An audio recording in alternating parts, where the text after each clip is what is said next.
Hey everyone, so today we're diving into a really fascinating text that tries to make the case for a, quote, supernatural power that's in charge of the entire universe. But what's interesting is that the author's argument isn't really based on faith or ancient scriptures. Nope. It's all about patterns, proportions, and what they believe is a secret code that's hidden all around us, in plain sight.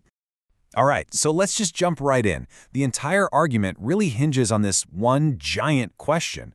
The author doesn't start with facts and figures, but with a feeling, an intuition that maybe our lives aren't totally in our own hands.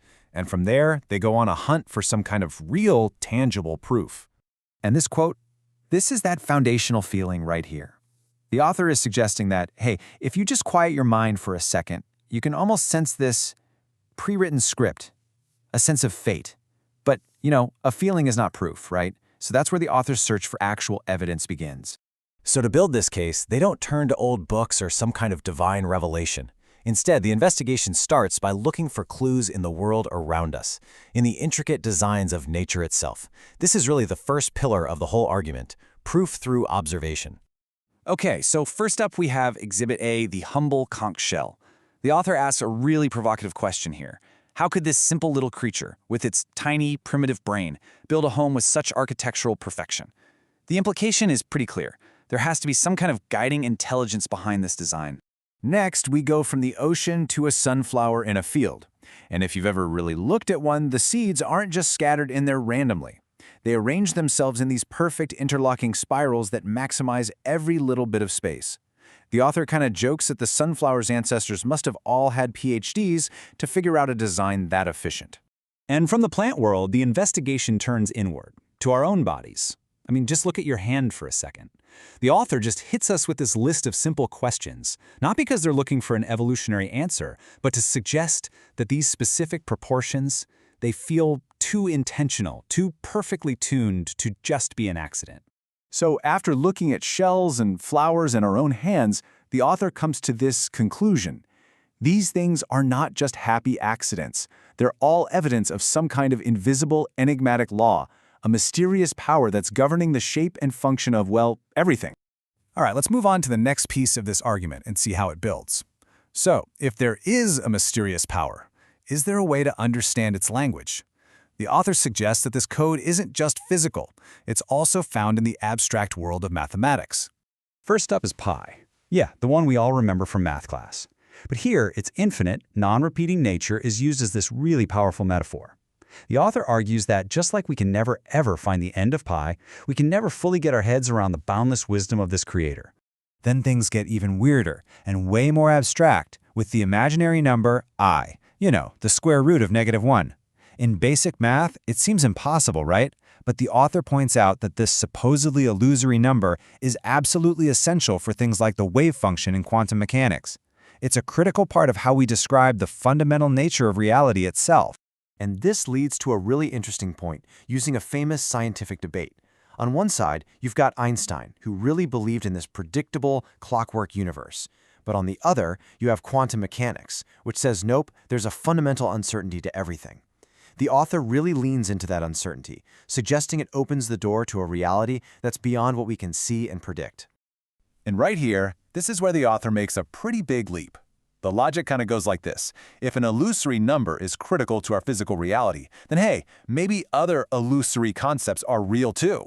This becomes the bridge to argue for a non-material world, a spiritual part of us, and even a completely different lateral dimension of time.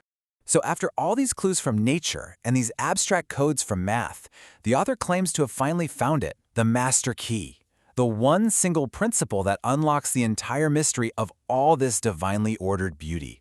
And the big reveal starts with a really famous set of numbers you've probably seen before, the Fibonacci sequence.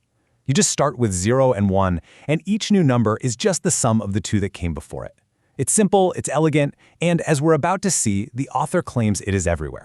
Now here's where the magic is supposed to happen. If you take any number in that sequence and divide it by the one right before it, something really curious happens.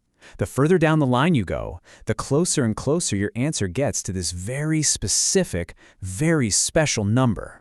This number is known as phi, or the golden mean, And the author presents this not just as some mathematical quirk, but as the secret formula for what our brains perceive as beautiful and harmonious. And this quote really gets to the core claim. For the author, this isn't just about numbers. It's about aesthetics. The whole argument is that this ratio, 1.618, is the mathematical definition of beauty itself, and that it was intentionally encoded into the very fabric of our universe. So with this key now in hand, the author starts to build this grand unifying theory. They take this one single proportion and apply it to, well, literally everything, from the tiniest shell all the way up to the fate of entire civilizations. Remember that conch shell and the sunflower from the beginning? Well, the author circles right back to them, claiming their perfect shapes are a direct result of growing according to the golden mean. The text argues this exact same ratio dictates the proportions of a beautiful face, the structure of music that we love, and the design of great architecture. So what this means is that according to this argument, beauty isn't really in the eye of the beholder. It's objective. It's just math. Harmony is simply the right proportion, and beauty is just arranging things according to that right proportion. This idea then gets expanded into a kind of natural law of balance. For example, the author says if you build a giant skyscraper in a little village of bungalows, it creates disharmony. By this logic, anything that goes to an extreme and breaks the proportion of its environment is seen as inherently ugly, and maybe even destined for bad luck. And here it is, the final, dramatic scaling up of the whole theory. The author claims this law of proportion isn't just for art and nature.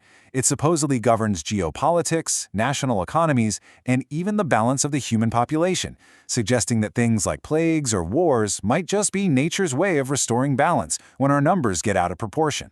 And that brings us to the author's final statement, which is really framed as a question. After laying out all this evidence, from shells to math to geopolitics, they basically conclude that such a perfect, all-encompassing system of proportion couldn't have just happened by chance. It must have been designed. And that leaves us with the ultimate question they want us to think about. If the universe is built on a blueprint, who was the architect?